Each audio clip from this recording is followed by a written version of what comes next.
Hello po, Ear Sign, Aquarius, Gemini, Libra. Kumusta po kayong lahat? Okay, so Ear Sign, maraming salamat po sa walang sawang pagsubaybay sa ating mga reading. And kung ikaw ay bago pa lang sa ating channel, mag-subscribe na po kayo and i-click mo na rin yung ating notification bell para lagi kang updated sa ating mga bagong upload, okay? So, tingnan natin, Ear Sign, gabay kapalaran mo. Gabay kapalaran po ni Ear Sign, Aquarius, Gemini, Libra.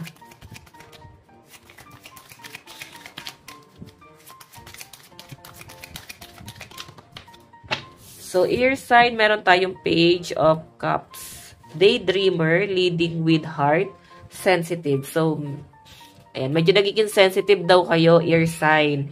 And parang, nafe-feel mo na parang ka nanlilimos ng pagmamahal.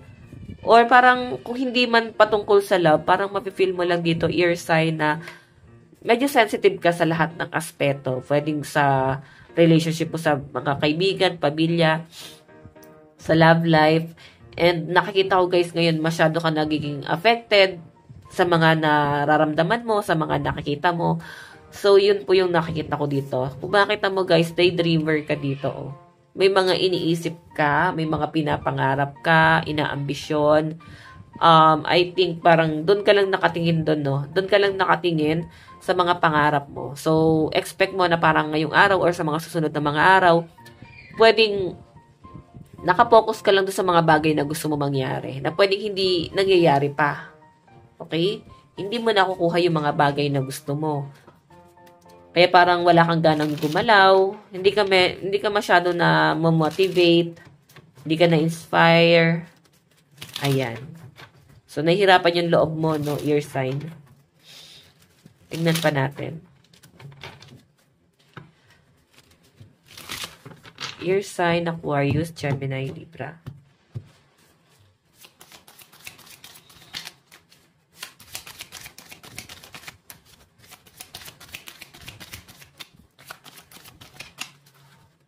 Okay.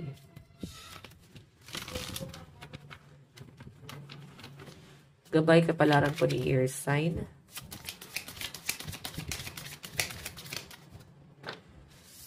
Okay, hindi natin to guys kukunin. Ito lang isa. Yun tumabi dun sa card. Meron tayong Two of Wands. Personal power, moving forward, celebrate change.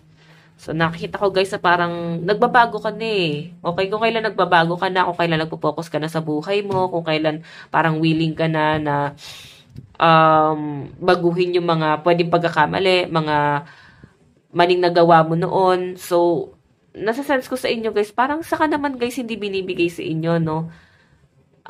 Kung kailan parang nagpapakatino na yung mga Ear Sign, kung kailan parang nagpo-focus ka na sa stability mo, sa pangarap mo, sa mga inaambisyon mo, parang nararamdaman mo, hirap na hirap kang kunin doon sa mga ambisyon na yon.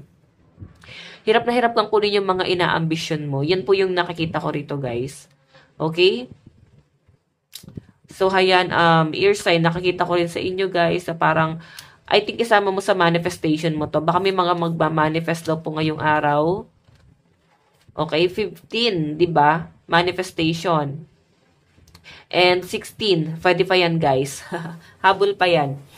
Ang pool mo naman kasi guys, umiikot siya ng 2 to 3 days. Okay, so pwede pa kayo guys mag-manifest.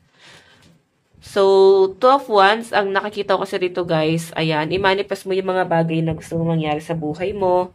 Isipin mo kung ano yung mga pagbabago or ano pa ba yung makakatulong sa inyo pagdating sa future mo. So, antay pa ba yung future mo kung kaya mo naman siyang gawin ngayon sa kasalukuyan.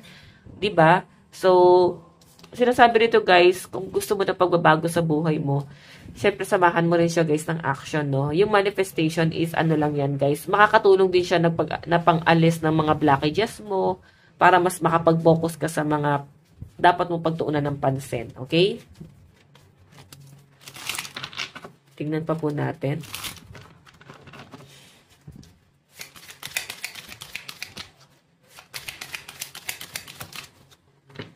Salam po, Spirit Guide. So, Ear Sign, meron tayong 5 of Swords. Surrender, defeat, the cause of battle. So, yun nga, kagaya ng sabi ko kanina, parang napagod na yung mga Ear Sign dito. Parang pagod na kayo makipaglaban, napagod na rin kayong pwedeng pumasok sa pagkakamali, pagod na kayong magkaroon pa ng gulo sa buhay nyo. So, yung iba sa inyo guys, parang mas pinipili nyo na lang yung peace of mind nyo, no? Yun na lang yung parang mas mahalaga sa inyo ngayon. Ayaw mo na ng gulo, ayaw mo nang pumasok or ma-involve pa sa gulo ng kahit na sino man. So, ngayon para mas pagtutuunan mo ng pansin yung sarili mo, yung growth mo. Ayan, no? Parang huminto ka na dito, pwedeng sa mga kaibigan, parang nandun na sa point na yung mga ear sign dito, may mga sinukuan na kayo. Okay? Sumuko ka na or may susukuan ka na. Okay? Pwedeng sa love life mo, pwedeng sumuko ka na sa person mo. Parang, yes, binigyan mo ng chance, pero wala na talaga, guys. Nakikita ko na parang tinanggap mo na. Okay? Kung ano man yung nagawa niya sa inyo. And parang sinukuan mo na tong taong to, guys. No? Ayaw mo na siyang ipaglaban pa. Okay? Parang kung ano na lang yung mangyari. Parang yun na yun nakikita ko dyan, guys. Tignan pa natin.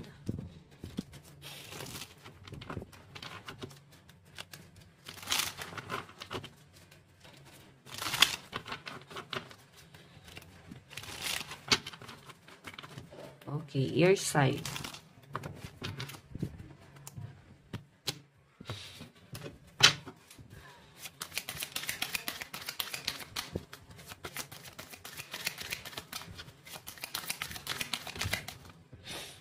Meron po tayong the devil. Oh, may negative, no? Na na-absorb ka, ear sign.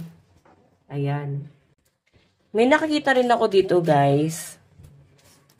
May negative na meron kang na-absorb na negative energy. Siguro once na na-absorb mo yung negativity ng taong yon or marinig mo man lang yung pangalan or makipag-communicate man lang sa inyo, guys, parang nawawala ka na sa mood, no? And I think sa mga client or customer mo, napaka-negative talaga ng dala na tong taong to. So parang malaking impact siya sa inyo, guys. Pwedeng mawalan ka ng gana talaga.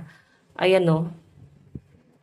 So sinasabi dyan, guys, iwasan mo lahat ng mga negative. Like ko naman yan, guys, sinasabi.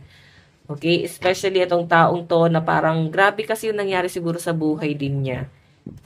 Siya mismo, hindi niya may alis yung negativity sa buhay niya. So, 'di ba, ikaw na lang yung umiwas kasi baka ma-absorb mo pa 'yan. Tingnan pa natin.